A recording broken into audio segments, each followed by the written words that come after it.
On the day I took office, our auto industry was on the verge of collapse. Some even said we should let it die.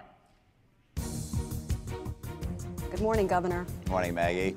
I would like to start by reading your words back to you from your New York Times op-ed piece this week. Quote, without the bailout, Detroit will need to drastically restructure itself. With it, the automakers will stay the course, the suicidal course of declining market shares, insurmountable labor and retiree burdens, technology atrophy, product inferiority, and never-ending job losses. Detroit needs a turnaround, not a check. Do you stand by those words?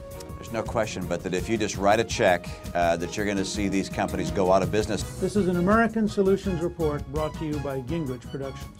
Our report today focuses on the reaction of the American Solutions community to the current proposal before Congress to bail out the auto industry. Several people had interesting and useful comments. Carl from Virginia writes, as hard as it would be on the auto industry and economy, I think Chapter 11 is the way to go.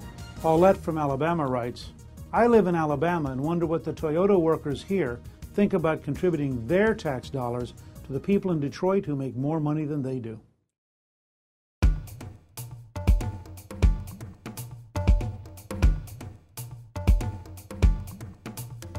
One of the most common calls and emails I get is that the auto rescue, Obama's auto rescue, was socialism, that it was a failure and that it was a waste. Really? And under the past several presidents and under the past several years, we have outsourced or lost a good deal of our industrial and our manufacturing base. This country's lost textiles, we've lost steel, we've lost consumer electronics. Should we have also lost the auto industry? It was clear that the auto industry was going away just 2 years ago.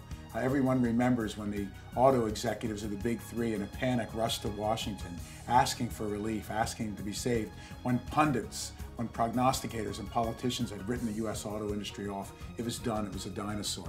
Well, let's take a look at the facts. In exchange for help, we demanded responsibility. We got workers and automakers to settle their differences. We got the industry to retool and restructure.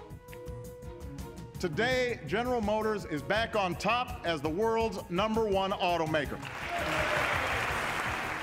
Chrysler has grown faster in the U.S. than any major car company.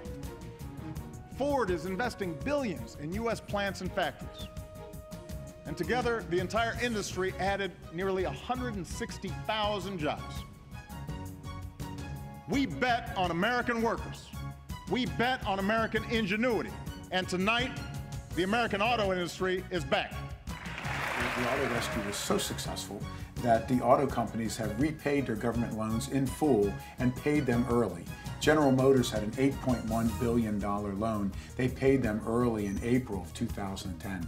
Chrysler paid their loan early and in full, $7.6 billion in May of 2011.